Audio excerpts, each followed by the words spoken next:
تعالوا نشوف أسهل طريقة لتضييق رقبة التيشيرت، وهنقول طريقتين بس بجد طريقة سهلة جدا وهتبقى شكلها جميل. يلا بينا نشوف مع بعض.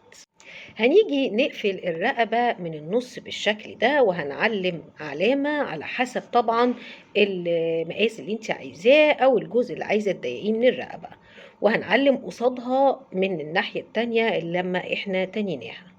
وهنيجي بعد كده عند العلامة ونبدأ الغرزة ونشوف شكل الغرزة، نركز كويس.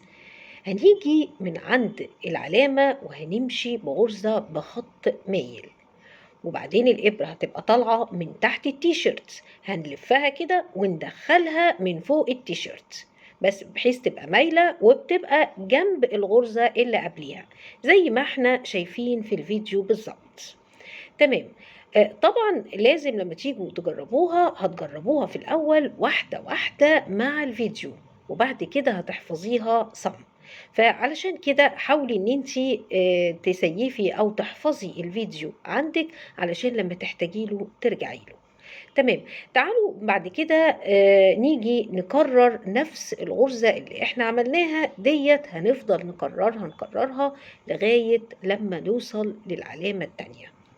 وطبعا العلامة دي قلنا بتختلف حسب كل واحد ما عايز يضيق الرقبة بتاعته قد ايه.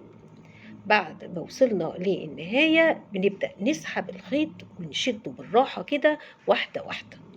وطبعا أنا بنصحك إن يكون لون الخيط بنفس لون البلوزة أو نفس لون التيشيرت. هنا لون الخيط مختلف علشان بس نوضح ويبان شكل الغرزة وبس. وبكده شكلها بقى جميل جدا، في نفس الوقت ضيقنا الرقبة. يلا بينا نشوف مع بعض الشكل التاني. الطريقة التانية طريقة تطريز باللولي. شوفي الطريقة اللي تعجبك واللي تريحك وتناسبك. هنا طبعا في الفيديو عمل الرقبة كلها باللولي. احنا هنقول الغرزة هنعملها ازاي، ودي بنكررها نفس الغرزة هتكرريها على طول الرقبة كلها. تمام. طيب احنا هنطلع الابره من تحت التيشيرت كده، هندخل اللولي الاول وبعد كده تروحي مدخلاها كانك بتعقدي، كانك بتعملي لولي.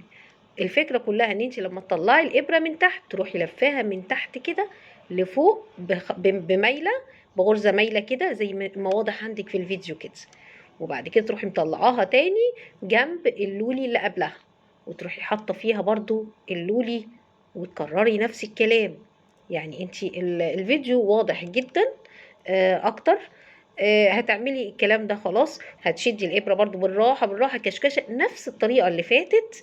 هتلاقيها كشكشت معاكي شويه كده اهوت، وهتضيق معاكي الرقبه. دي طريقه تانية، طريقه جميله جدا برضو. ما عندكيش لولي استخدمي الطريقه